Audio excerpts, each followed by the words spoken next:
Hello दोस्तों, आपका स्वागत है हमारे चैनल सिनेमा आउटलेट में। तुम्हें ऊपर जाने की कोई जरूरत नहीं, मैं खुद नीचे आती हूँ। दिल जनों का दिल जला के क्या बॉलीवुड में बिंदु का नाम उन साइड हीरोइनों में आता है जिनकी प्रतिभा को बड़ी सफलता माना जाता है।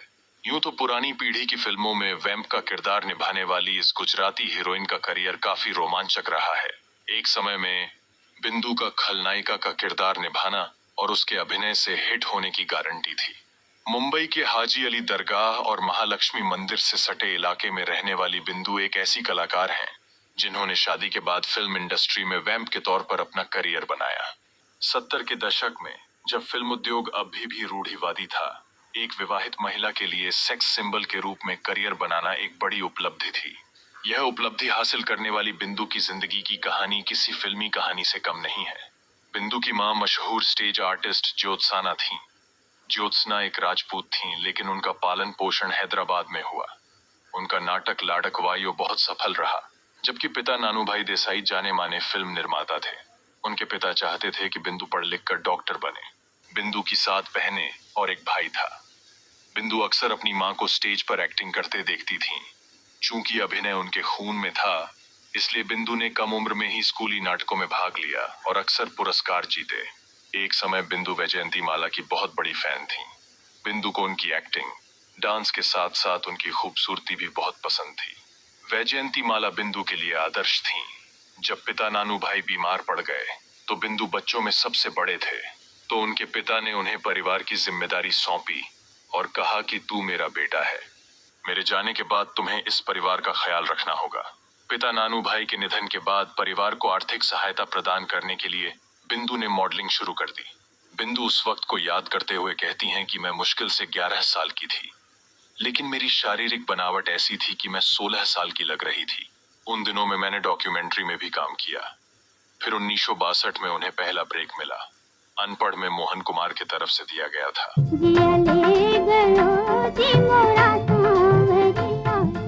जिसमें वह मलसिम्हा की बेटी की भूमिका निभाई थी। बिंदु को बचपन में ही प्यार हो गया था। अपने बचपन के प्यार के बारे में कहती हैं कि हम तारदेव इलाके में सोना वाला टेरेस में रहते थे और चंपकलाल जावेरी मेरे पड़ोसी थे। हम दोनों की उम्र में 5 साल का अंतर था। मुझे उससे तुरंत प्यार नहीं हुआ और न ही मैंने आसानी से हाँ कहा। मैंने उसे बहुत सताया था। जब वह मुझसे बाहर जाने के लिए कहता तो मैं हाँ कह देती, लेकिन फिर कभी भी तय समय पर नहीं जाती। मैं ऐसा करके बार बार इसका परीक्षण किया और वह परीक्षण में खरे उतरे और मैं समझ गई कि वह मेरी ओर आकर्षित है और हवस नहीं बल्कि वो मुझसे सच्चा प्यार करता है। हमारी शादी के बहुत लोग खिलाफ हैं। विरोध हुआ, लेकिन हम दृढ़ थे और हमने शादी कर ली। एक दिलचस्प बात यह है कि जब हमारी शादी हुई तब वह एक 16 साल के थे। बिंदु कहती है तब से वह मेरे लिए पिता समान बन गए।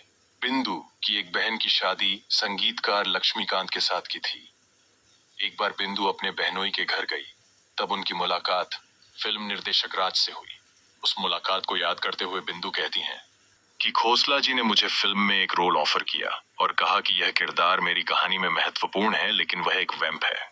मैं थोड़ा झिझक रही थी। उन्होंने मुझे सोचने के लिए 15 दिन का समय दिया। जब मेरे पति से पूछा गया तो उनका जवाब था, क्या जरूरत है? लेकिन मैंने सोचा, इसमें बुराई क्या है? मेरे मन में सपने जाग उठे।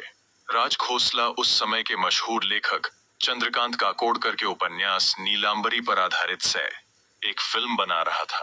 बिंदु कहती हैं कि उन्होंने मेरा ऑडिशन लिया और मैंने आत्मविश्वास के साथ अपना डायलॉग बोला और उन्होंने तुरंत कहा कि तुम मेरी नीलांबरी हो। लेकिन फिर राज खोसला को लगा कि अगर हम फिल्म का नाम नीलांबरी रखेंगे तो फिल्म पौराणिक लगेगी, इसलिए फिल्म का नाम बदलकर 2 रास्ते रख दिया गया, जिसमें मैंने नीलांबरी का किरदार निभाया था। सोच समझ कर बात करो। मेरी ही छत के नीचे मेरे ही घर का बुरा सोच रही हो। फिर बिंदु का करियर वैसा ही बदल गया जैसा कि बॉलीवुड में कहा जाता है, मेरे तो चल पड़ी।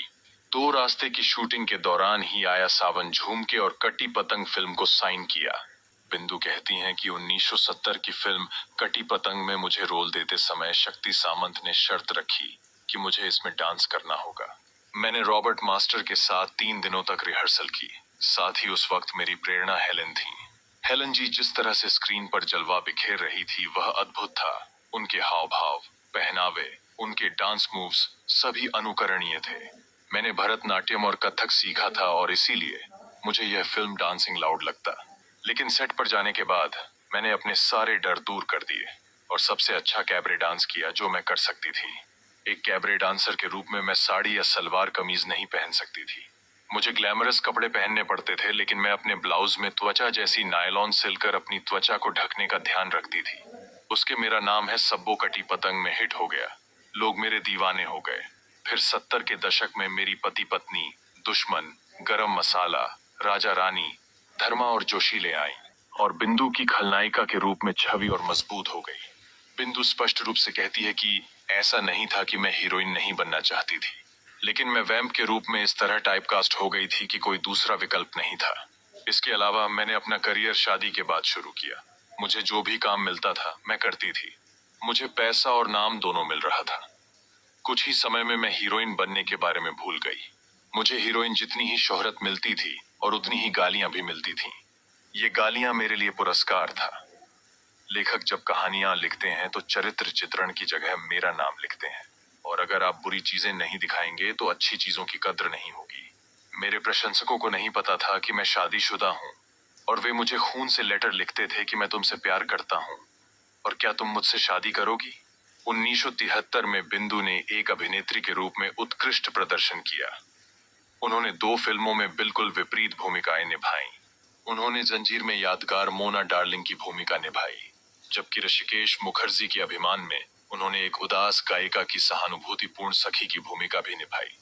रशीदा ने बिंदु को यह भूमिका सोच समझ कर दी गई थी।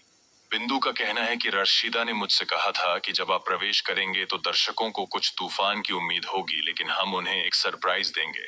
एक अभिनेत्री के तौर पर बिंदु ने दोनों फिल्मों में यादगार भूमिकाएं निभाई।